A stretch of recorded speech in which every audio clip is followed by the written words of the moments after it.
कसम ये धरती गवाह, हर दिल में जलता है एक रोशन चिराग। ये खाक नहीं ये ताज है, ये रूह का अंदाज है। हर फन में बसी एक आग है, जो हिंद की परवाज है। मेहनत के सितारों से लिखी तारीख की हर एक पाती है, जिसको मिला है इज्जत का ताज, वो कौम की सच्ची थाती है।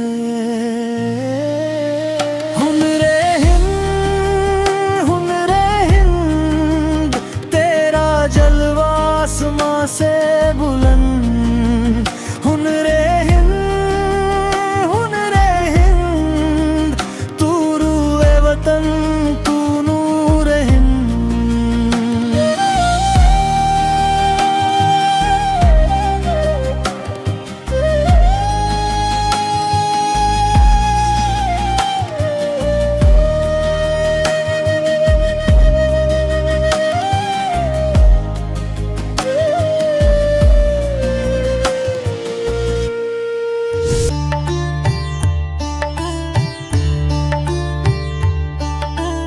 जब लफ्ज और मौसीकी एक दूसरे से मिले, जब दिल के जज्बात मंच की रोशनी में जले, तब जन्म लेता है वो फनकार जो सिर्फ तख्लीक नहीं करता बल्कि रूह को भी छू जाता है।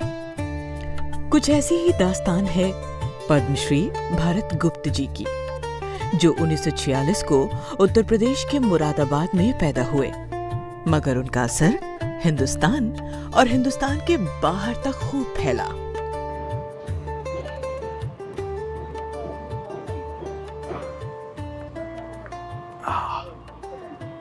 तो ये तो बड़ी रौनक लग रही है इस समय।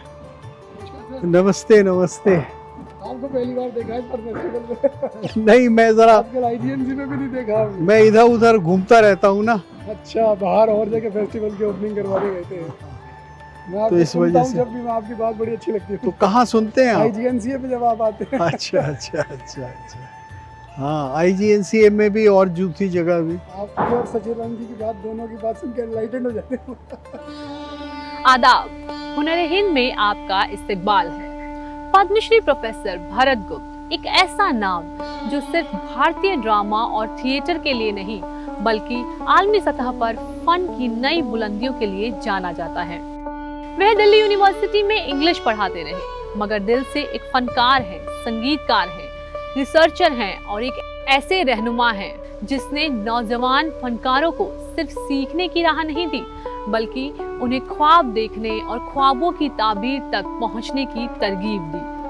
मगर यह सफर कब और कैसे शुरू हुआ, भरत गुप्त की दास्तान खुद उन्हीं की जुबानी सुनते हैं। हाँ, तो देखिए, मेरी रुचि साहित्य और संगीत में जो यानी युवावस्था में आकर बहुत इंटेंस हुई, वो वास्तव में बचपन से ही थी।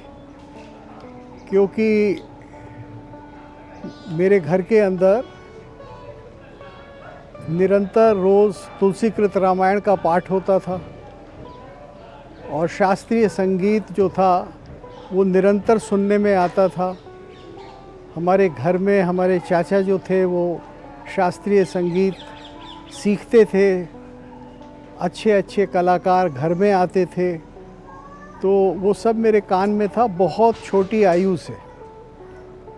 और फिर स्कूल के अंदर भी मुझे हिंदी अंग्रेज़ी दोनों में अच्छे, बहुत अच्छे प्राध्यापक मिले जिन्होंने बहुत प्रेम से साहित्य सिखाया, साहित्य के प्रति एक अनुराग पैदा किया। तो इन्हीं संस्कारों को लेकर बाद में मैं साहित्य और संगीत में ही रम गया और पूरे जीवन उसी में रमा रहा हूँ। गुरु जो थे वो गुजरात के एक बहुत बड़े संत स्वामी कृपालवानंद स्वामी कृपालवानंद नाम से थे। वे बड़ौदा के पास एक गांव जिसका नाम कारवण था, प्राचीन नाम कायावरोहण था, वो उसमें रहा करते थे। वो योगी थे और अधिकांश समय अपना साधना में गुजारते थे। तो उनसे मैंने अध्ययन किया योग शास्त्रों का और हठ योग प्रदीपिका इत्यादि बहुत सारे ग्रंथों का, लकुलीश संप्रदाय के जो पाशुपत सूत्र इत्यादि हैं उनका, उस विषय में, और फिर नाट्य शास्त्र में उन्होंने मुझे नियोजित किया। और उन्होंने मुझे जीवन में 3-4 सूत्र दिए। पहला कि कलाकार भी योगी है, दूसरा आत्म संयम ही उत्कर्ष का सोपान है, तीसरा शास्त्र अध्ययन भी ध्यान है, और चौथा कि जीवन में जो भी निर्णय लो बहुत गहन विचार करके स्वयं ही लो। तो मैं यथाशक्ति इनका पालन करने का प्रयास करता रहा हूँ और ये मुझको बहुत सहारा देते आए हैं ये 4 सूत्र। इसके अतिरिक्त संगीत शास्त्र के मेरे गुरु दिल्ली में, जो कि ऑल इंडिया रेडियो के चीफ प्रोड्यूसर थे, उनका नाम था आचार्य बृहस्पति, कैलाश चंद्र देव बृहस्पति। तो उन्होंने मुझको नाट्यशास्त्र के 28वें अध्याय और अन्य अध्यायों का विधिवत अध्ययन कराया। और ये दोनों अध्ययन जो थे पारंपरिक रीति से, जो भारत की पद्धति है एक शास्त्र को पढ़ने की, कारिकाबद्ध रीति, उसके अनुसार हुए। तो मुझको इस बात का गर्व है, अगर कह सकूं तो, कि मैंने पश्चिम की पाश्चात्य शैली से भी अध्ययन किया है। मेरे पास डिग्रीज़ उस शैली की भी हैं, और मैंने पारंपरिक रीति से, पारंपरिक गुरुओं से जो विद्या अध्ययन किया जाता है, मैंने उस पद्धति से भी अध्ययन किया है शास्त्र का। दिल्ली के नेशनल स्कूल ऑफ ड्रामा के एक जिम्मेदार के तौर पर भरत गुप्त ने नई नस्लों की तरबियत की। उनके सबक सिर्फ थ्योरी तक महदूद नहीं, बल्कि उन्होंने स्टूडेंट्स को ये सिखाया कि हर किरदार, हर डायलॉग और हर इजहार में इंसानी जज्बात की गहराई पोशीदा है। लगभग 3 वर्ष अमेरिका और कनाडा में रहा। एमए करने के बाद दिल्ली से सेंट स्टीफेंस कॉलेज से एमए करके तुरंत मैं चला गया, और 3 वर्ष मेरे यूएस और कनाडा में गुजरे। और कनाडा में यूनिवर्सिटी ऑफ टोरंटो से मैंने एक और एमए किया। तो वो जो समय था अमेरिका में, वो बहुत ही विलक्षण था। उसको अंग्रेज़ी में हम काउंटर कल्चर डेज़ कहते हैं। अमेरिका एक बहुत बड़ी क्रांति से गुज़र रहा था। यही समय है जबकि योग और सितार और भारत की बहुत सारी प्रदर्शनात्मक कलाएं अमेरिकन जनजीवन पर, विशेषकर युवाओं और युवतियों पर एक बहुत बड़ा प्रभाव डाल रही थी। तो ये सब तो मैंने देखा, और उसको देखकर मेरे मन में जो मेरे भारतीय होने की भावना थी वो और प्रबल हुई और समृद्ध हुई, आत्मविश्वास बढ़ा। लेकिन मैंने ये देखा कि उस समय अमेरिका में मेरे लिए अध्ययन करने के लिए विशेष कुछ नहीं था, क्योंकि 5 वर्ष दिल्ली के अंदर ही मैं बहुत कुछ पश्चिम का साहित्य, दर्शन इत्यादि अध्ययन कर चुका था। तो इसलिए मैं लौट आया भारत, और फिर मैंने दिल्ली विश्वविद्यालय में पढ़ाना शुरू किया सन 72 से, और अपनी प्राचीन विद्याओं का अध्ययन पारंपरिक गुरुओं के चरणों में बैठकर किया। तो मैंने संगीत शास्त्र का अध्ययन किया। मैंने पंडित उमाशंकर मिश्र जी से 10 वर्ष तक सितार सुरबहार की शिक्षा विधिवत ली और घरानेदार वादक बना मैं। तो इस प्रकार से मेरा दोबारा भारत में एक शिक्षा का काल हुआ। हाँ, ग्रीस से तो मेरा एक बहुत पुराना संबंध रहा है और सन 94 से तो मैं लगभग प्रतिवर्ष 1 बार या 2 बार ग्रीस जाता रहा हूँ। वहाँ के प्राचीन ग्रीक नाट्य का मैंने बहुत गहराई से अध्ययन किया। वहाँ की ओनेसिस फाउंडेशन ने मुझे विशिष्ट रूप में सहायता दी और उसके लिए अध्ययन के लिए विशेष फेलोशिप इत्यादि भी दी। तो मैंने आधुनिक काल में 1925 से लेकर 1995 तक आधुनिक ग्रीक रंगकर्मियों ने किस तरह से अपने प्राचीन नाट्य को दोबारा जिंदा किया और एक समृद्ध नाट्य रूप बनाया, किस तरह से रिवाइवल किया अपने एंशिएंट थिएटर का, उसके ऊपर मैंने प्रोजेक्ट किया और वो पूरा मेरा काम रहा कि किस तरह से आधुनिक ग्रीस में ये प्राचीन नाटक का रिवाइवल हुआ। भरतगुप्त के काम की जादूगरी सिर्फ हिंदुस्तान तक महदूद नहीं, यूनान की जमीन पर भी उनके कदमों की धमक महसूस की गई, जहां उन्होंने यूनानी और भारतीय नाट्य शास्त्र में ताल्लुक को उजागर किया। उन्होंने दिखाया कि इंसानी तजर्बात, फन और ड्रामा की ज़बान सरहदों से आज़ाद है। उनका तहकीकी काम यह साबित करता है कि क्लासिकी फन की जड़ें आज के मंच तक भी पहुंच रखती हैं। हाँ, इस क्षेत्र में के भारतीय विद्याओं का दोबारा अध्ययन हो, उसका लाभ लें। हमारी जो नई पीढ़ी है, युवा युवतियां हैं, वो उसके प्रति आकृष्ट हों, दोबारा ग्रंथों का अध्ययन हो, उसका पूरा लाभ हमको मिले और हमारी संस्कृति में नया विकास हो, जिसमें परंपरा भी हो और जिसमें आधुनिकता भी हो। आधुनिकता की जितनी भी ज़रूरतें हैं उनको भी हम सशक्त रूप से पूरा करें और परंपरा का निर्वाह भी करें। तो ये मेरा प्रयास रहा है। इसके लिए मैंने कुछ ग्रंथों की रचना भी की है, लेख भी लिखे हैं और अब तो पिछले 4-5 वर्षों से मैं YouTube चैनल बनाकर उसके ऊपर 500 घंटे से अधिक के व्याख्यान कर चुका हूँ।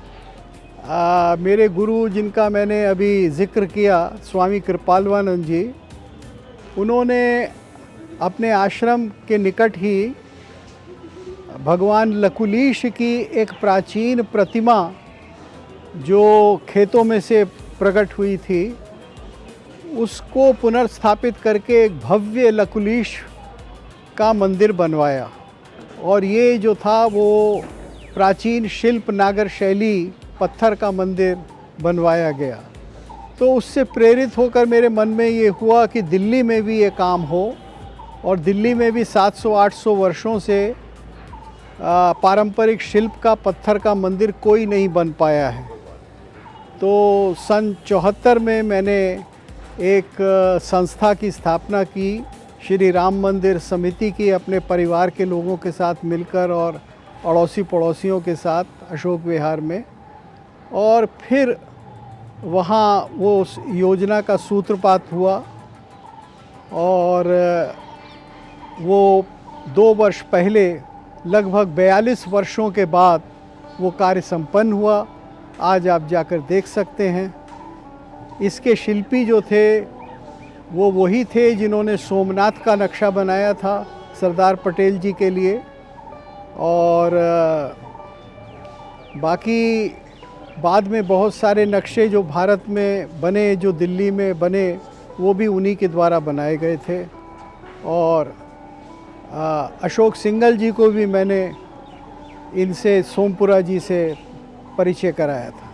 देखिए, ये पुस्तक मैंने कोई 15-16 साल के अध्ययन के बाद लिखी, बल्कि और थोड़े लगभग 20 वर्ष ही समझ लीजिए। तो ये मैंने अध्ययन किया था ये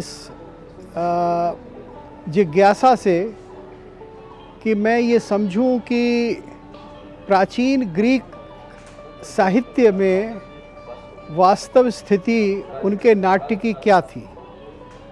तो हम प्रायः भारत के अंदर अंग्रेज़ी के माध्यम से उसका अध्ययन करते हैं, लेकिन मैंने बहुत प्रयास करके ग्रीक भाषा का अध्ययन किया और शब्दकोशों के द्वारा प्राचीन ग्रीक भाषा का अध्ययन किया, और फिर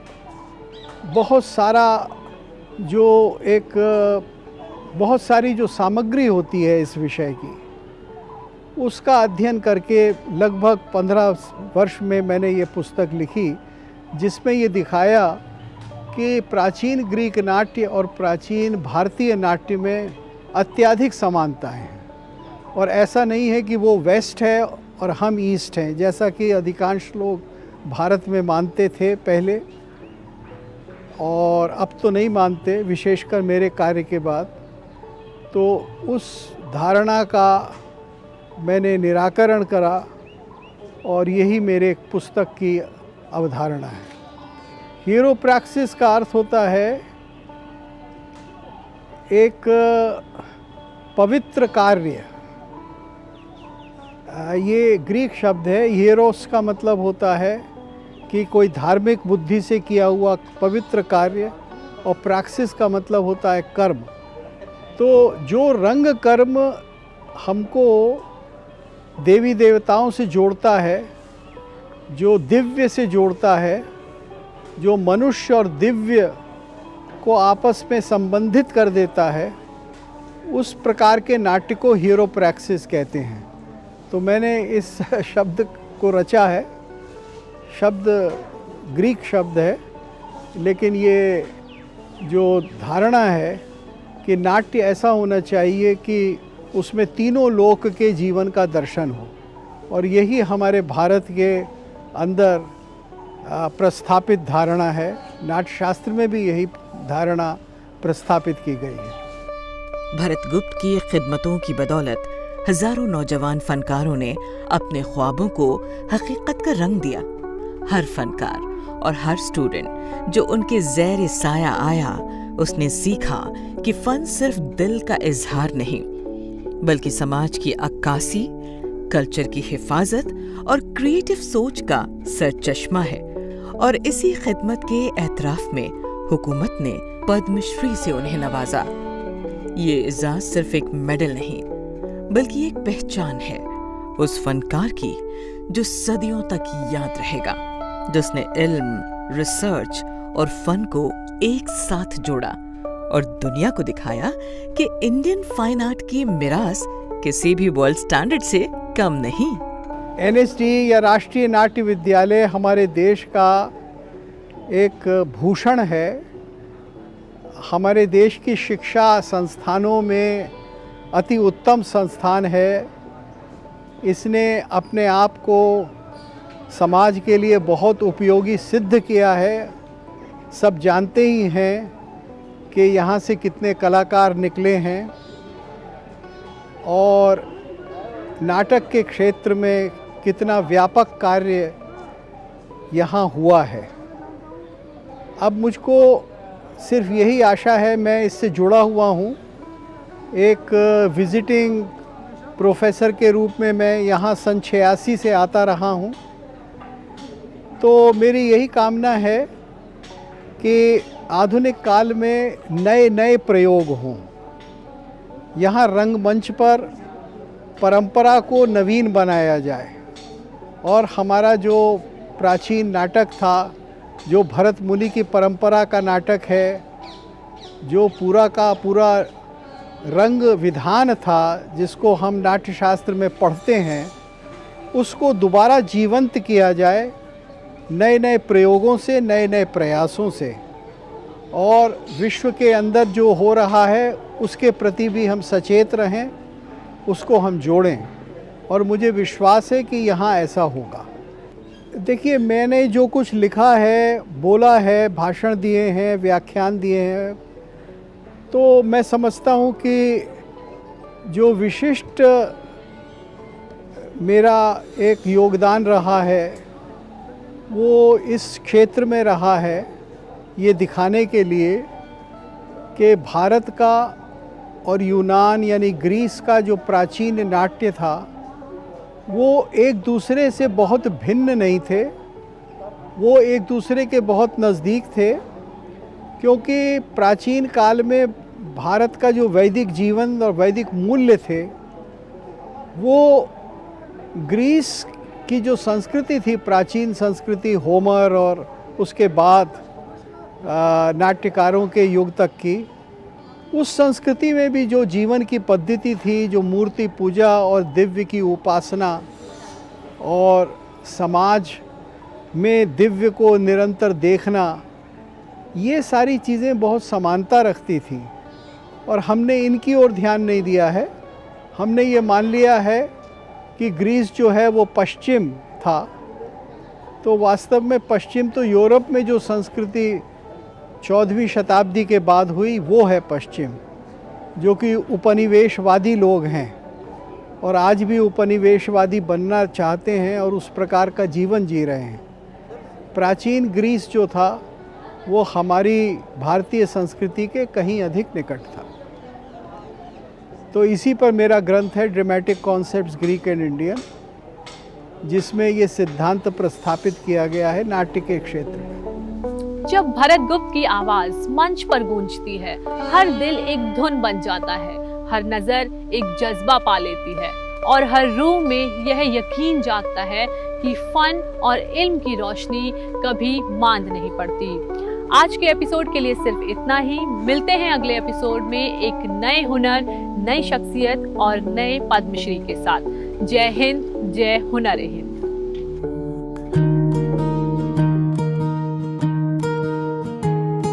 ये खाक नहीं ये ताज है, ये रूह का अंदाज है, हर फन में बसी एक आग है, जो हिंद की परवाज है। मेहनत के सितारों से लिखी तारीख की हर एक पाती है, जिसको मिला है इज्जत का ताज, वो कौम की सच्ची थाती है।